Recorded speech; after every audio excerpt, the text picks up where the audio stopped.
कुछ दिनों पहले इजराइल ने ईरान पर एक बड़ा हमला किया। ईरान ने भी पलटवार करते हुए इजराइल पर हमला किया। स्थिति युद्ध की बन गई और इस स्थिति को देखते हुए पहले अमेरिका ने ईरान को धमकाया और जब देखा कि स्थिति कंट्रोल में नहीं है तब मध्यस्थता के लिए उतर आया। राष्ट्रपति डोनाल्ड ट्रंप ने ये दावा किया कि उन्होंने ईरान और इजराइल के बीच शांति समझौता करवाया है। हालांकि उनके दावों की सच्चाई की पुष्टि अभी तक नहीं हो पाई है। इस बीच अब ईरान के सर्वोच्च शिया धर्मगुरु ने अमेरिकी राष्ट्रपति डोनाल्ड ट्रंप और इजराइल के प्रधानमंत्री बेंजामिन नेतन्याहू के खिलाफ फतवा जारी किया है। जी हाँ, फतवा एक ऐसा शब्द जो आप बार बार सुनते होंगे, कभी समाचार पत्रों में पढ़ते होंगे तो कभी आम बोलचाल के दौरान इस शब्द का जिक्र होता होगा। क्या होता है फतवे का मतलब, कौन इसे जारी कर सकता है? ऐसे फतवे से जुड़े हुए तमाम सवालों के जवाब इस वीडियो में मैं आपको दूंगा। तो वीडियो को अंत तक देखिएगा और समझिएगा कि इजराइल और ईरान के बीच जारी जो जंग है उसमें ये फतवा जो जारी हुआ है अमेरिकी राष्ट्रपति ट्रंप और इजराइल के प्रधानमंत्री बेंजामिन नेतन्याहू के खिलाफ, वो आखिर होता क्या है। तो चलिए वीडियो को शुरू करते हैं।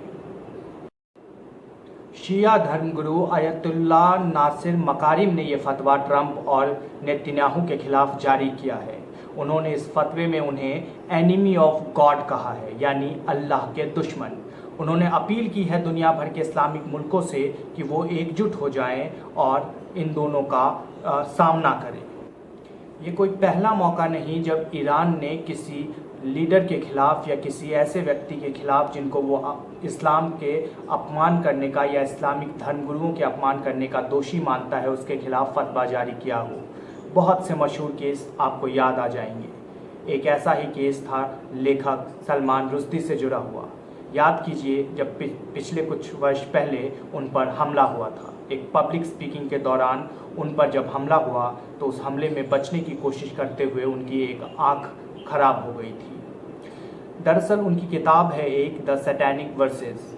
इस किताब को इस्लाम का अपमान करने वाला किताब मानते हुए ईरान के सर्वोच्च नेता अयतुल्ला अली खामनेई ने उनके खिलाफ मौत का फतवा जारी किया था, जिसके बाद एक पब्लिक स्पीकिंग के दौरान उन पर ये हमला हुआ था और जिसमें उनकी आँख चली गई थी।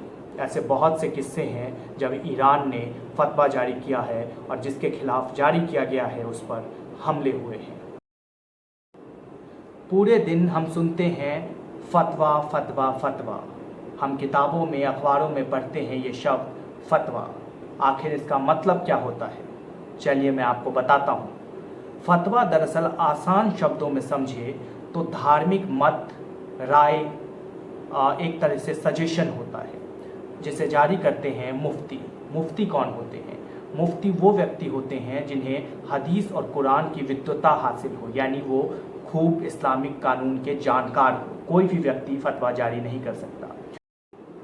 दूसरा कारण ये है कि मिडिल ईस्ट के कई देश अब बदलते वैश्विक परिदृश्य में ट्रेड वॉर में नहीं फंसना चाहते। वो चाहते हैं कि उनका देश तरक्की करे और व्यापार खूब बेहतर तरीके से अलग अलग मुल्कों के दरमियान हो। यही वजह है कि कई सऊदी अरब समेत कई बड़े मुल्क जो हैं वो अमेरिका के साथ अपनी मेलजोल को बढ़ा रहे हैं और इसीलिए वो इस फतवे पर खुलकर ईरान का समर्थन नहीं कर सकते। इजराइल और ईरान का युद्ध अब किस मोड़ पर बढ़ेगा, अमेरिका की उसमें क्या भूमिका होगी और पूरे विश्व पर इसका क्या असर पड़ेगा, ये तो आने वाला वक्त बताएगा। लेकिन मुझे उम्मीद है कि इस वीडियो में साधारण शब्दों में आप समझ गए होंगे कि फतवा कोई इस्लामी कानून नहीं बल्कि ये महज एक धार्मिक राय है जिस पर अमल करना, जिसको मानना, जिसको स्वीकृति देना एक निजी राय है। यानी आप उसको मान भी सकते हैं और नहीं भी मान सकते हैं। हालांकि जो मुल्क शरिया कानून पर चलते हैं वहाँ पर ये थोड़ी बहुत प्रॉब्लमेटिक है क्योंकि वहाँ पर इसे कानूनी रूप दिया जा सकता है। बहरहाल अगर आप फतवे पर विस्तार से पढ़ना चाहते हैं कि आखिर ये क्या है, इसका इतिहास क्या है, तो आपको मैं एक किताब सजेस्ट करता हूँ। उस किताब का नाम है ये, देखिए, इस किताब का नाम है फतवे उलेमा और उनकी दुनिया, जिसे लिखा है अरुण शौरी ने। बहुत ही अच्छी किताब है, बहुत ही विस्तृत जानकारी के साथ। मोटी किताब ज़रूर है लेकिन बहुत ही वेल रिसर्च किताब है। आपको इस्लाम के अलग अलग फ़िरक़ों में जो फतवे जारी किए जाते हैं, किस आधार पर किए जाते हैं, कौन कौन से फतवे जारी किए गए जिन पर विवाद रहा है, ऐसी तमाम जानकारी इस किताब में मिलेगी। तो इस किताब को पढ़िए, मेरे इस चैनल को लाइक कीजिए, शेयर कीजिए, सब्सक्राइब कीजिए, कमेंट करके अपनी राय बताइए और खुश रहिए। शुक्रिया।